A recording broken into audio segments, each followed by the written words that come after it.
प्रिय श्रद्धालुओं, जय श्री कृष्ण, जय श्री राम, जय श्री राधे राधे, जय श्री महाकाल। इस प्रवचन में आपको श्रवण कराएंगे रामचरितमानस उत्तरकांड चौपाइयों का मूल पाठ, हिंदी अर्थ एवं व्याख्या। योग अग्निकर प्रकट तब कर्म शुभा शुभ लाए, बुद्धि विश्रा से ज्ञान घृत ममता मल जल जाए। फिर योग की अग्नि प्रकट करके शुभ अशुभ कर्म की लकड़ी को लाकर उसमें जलावें और बुद्धि से ठंडा करके ज्ञान रूपी घृत निकाल लें। जब ममता रूपी मट्ठा जल जाए तब विज्ञान रूपणी बुद्धि विशद घृत पाए, चित्त दिया भर धरे दृढ़ ममता क्षमता दिवट बनाए।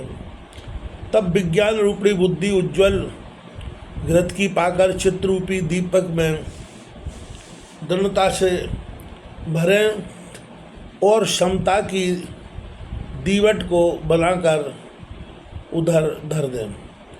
तीन अवस्था तीन गुण तेई कपास ते काल, तूल तुर्य सवार पुन बाती करे सुगाड़। जब जागृत स्वप्न सुसुप्ति तीनों अवस्था के फल से कपास को निकालकर सत्गुण रजोगुण और तमोगुण बिनौलों को उसमें से निकाल डाले और तुरिया अवस्था रुई की कड़ी पत्ती बनावे। मुक्त अवस्था को तुर्य कहते हैं, यह चौथी अवस्था है। यह विधि लेशय दीप तेज राशि विज्ञानमय, जाते जास समीप चरे मदादिक शलव सब। इस प्रकार से उस तेज पुंज विज्ञानमय दीपक को लेकर जलावे, जिसके पास जाने से ही मदादिक पाखी जल जाती है। सोहेमश्वी वृत्ति अखंडा, दीप सगा से परम प्रचंडा, आत्म अनुभव सुप्रकाशा, तब भव मूल भेद ब्रह्मनाशा। यो शावादित्य पुरुषा सो शावहमिति श्रुते, अर्थात वह मैं ही हूँ। यही अखंड वृत्ति उस दीपक की प्रचंड शिखा है। उस समय आत्मा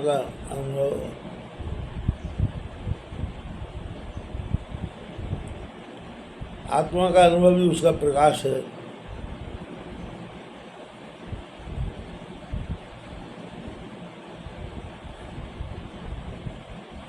तब भ्रम से जो भेद बुद्धि हो रही है, अर्थात अपने को और ईश्वर को पृथक पृथक जानना, जो संसार का मूल है, उसका नाश हो जाता है। प्रबल अविद्या कर परिवारा, मोह आदि तब मिटे अपारा। तब सोई बुद्धि पाई उजियारी, उड़ गए बैठ गए निर्वारी। उस समय तीसरा, उस समय अविद्या का अपार और प्रबल परिवार, मोहादिक अंधकार, यह सब नष्ट हो जाते हैं। तब वही बुद्धि उजियाला पाकर हृदय में बैठकर उस गांठ को खोलने लगती है।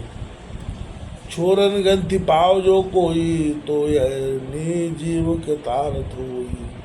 छोरत ग्रंथि जान खगराया, विघ्न अनेक करे तब माया। जो कोई वह गांठ खोल सके तो यह जीव कृतार्थ हो जाता है।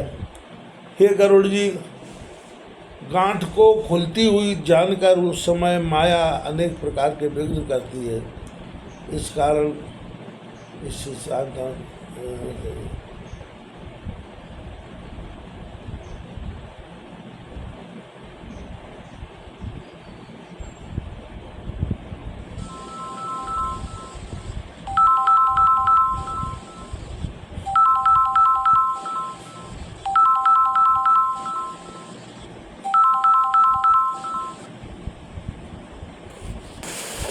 आगे तुलसीदास जी महाराज कहते हैं, वह भी श्रवण कीजिएगा। रिद्धि सिद्धि प्रेरे भव भाई, बुद्धे लोभ दिखावे जाई। कलवल छल कर जाय समीपा, अंचल बात बुझावे दीपा। कुछ समय यह माया रिद्धि राज्य बन आदि सिद्धि योग बल आदि को उठा के बुद्धि को लोभ दिखाती है। किसी कला से छलबल करके निकट जाके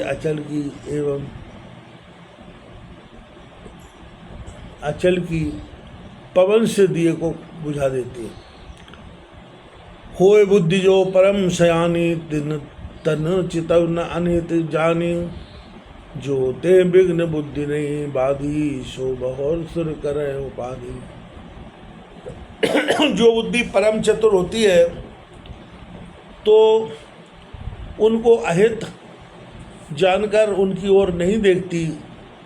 जो उस माया के विघ्नों से ज्यों-ज्यों करके बचे तो फिर देवता उपद्रव करते हैं, अर्थात लोभ दिखाते हैं कि हमारे देवलोक में सब उत्तम पदार्थ हैं, वहीं चलकर भोग। देवता कहाँ है? सो कहते हैं इंद्रिय द्वार झरोखा नाना, जय तय सुर बैठे कर थाना।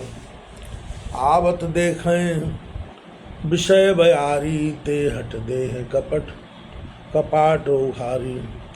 जो इंद्रियों के द्वार और रोमांटिक अनेक झरोखे हैं, उनमें देवता अपना स्थान किए बैठे हैं। जब उस विषय के पवन को अपनी ओर आते हुए देखते हैं तो हठपूर्वक किवाड़ खोल लेते हैं। जब सुप्रभंजन उर ग्रह जाई, तबे दीप विज्ञान बुझाई। ग्रंथि न छूट मिटा सुप्रकाशा, बुद्धि विकल वही विषय बतासा। अब यह विषय रूपी पवन हृदय रूपी घर में जाता है, तब ही विज्ञान के दीप को बुझा देता है। तब ग्रंथि तो छूटी नहीं और मैं प्रकाश मिट रहा हूँ।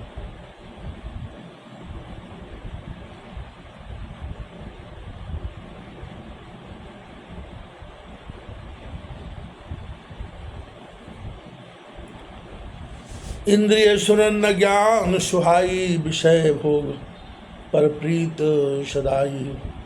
विषय समीर बुद्धिकृत भारी, ते विधि दीप कुबार बहुरी। इंद्रियों के देवताओं को ज्ञान नहीं सुहाता, विषय भोग में निरंतर बहुत प्रीति रखते हैं। मुख का देवता अग्नि, जीभ का वरुण, आँख का सूर्य, नाक का अश्विनी कुमार, कान का दिशर, हाथ का इंद्र, चरण के विष्णु, मन का चंद्रमा इत्यादि संपूर्ण अंग के देवता है। जब विषय के पवन से बुद्धि को बावली कर दिया गया तो फिर उस प्रकार से दीपक को कौन जलाए?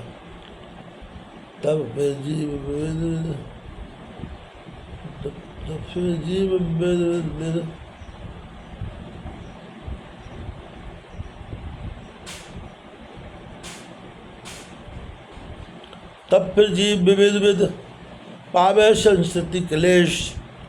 हरिमाया अति दुस्तर, तर न जाए विहंगेश। तब फिर जीव जन्म मरण के अनेक क्लेशों को पाता है। हे गरुड़ जी, परमात्मा की माया बहुत दुस्तर कठिन है, सो नहीं जाती।